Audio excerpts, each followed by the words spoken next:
পরিবহন শ্রমিকদের উপর বিজেপি পরিচালিত কেন্দ্রীয় সরকারের দুর্ঘটনাজনিত অমানবিক আইন অবিলম্বে প্রত্যাহারের দাবিতে সিআইটিইউ অনুমোদিত all India road transport worker federation বৃহস্পতিবার বিক্ষোভ মিছিল সংঘটিত করে আগরতলা শহরে। রাজধানীর অফিসল্যান্ড স্থিত সিআইটিইউ অফিসের সামনে থেকে শুরু হয় এই বিক্ষোভ মিছিল। মিছিলটি নাগেরজোলা এলাকায় গিয়ে শেষ হয়। সেখানে হয় পথসভায় উপস্থিত ছিলেন সংগঠনের নেতৃত্ব অমল চক্রবর্তী সহ অন্যান্যরা। অমল চক্রবর্তী জানান, সংসদে বিরোধীদের বহিষ্কার করে নতুন ন্যায় সংহিতা নামে বিল পাশ করিয়ে নেয়। এটাই পরিবহন শ্রমিকদের জন্য একটা অমানবিক আইন।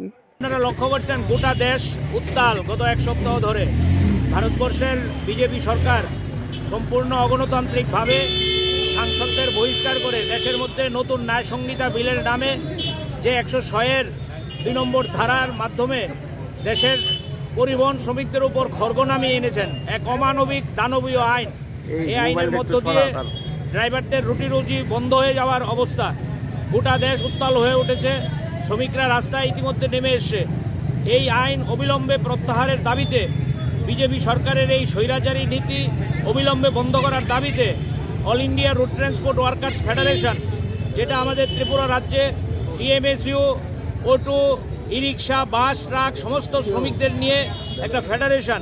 এই ফেডারেশনের আহ্বানে আমরা ইতিমধ্যেই দাবি তুলেছি অবিলম্বে দেশের বিজেপি সরকারকে ন্যায় সংহিতা বিলের এই যে দানবীয় ধারা, এটাকে বাতিল করতে হবে।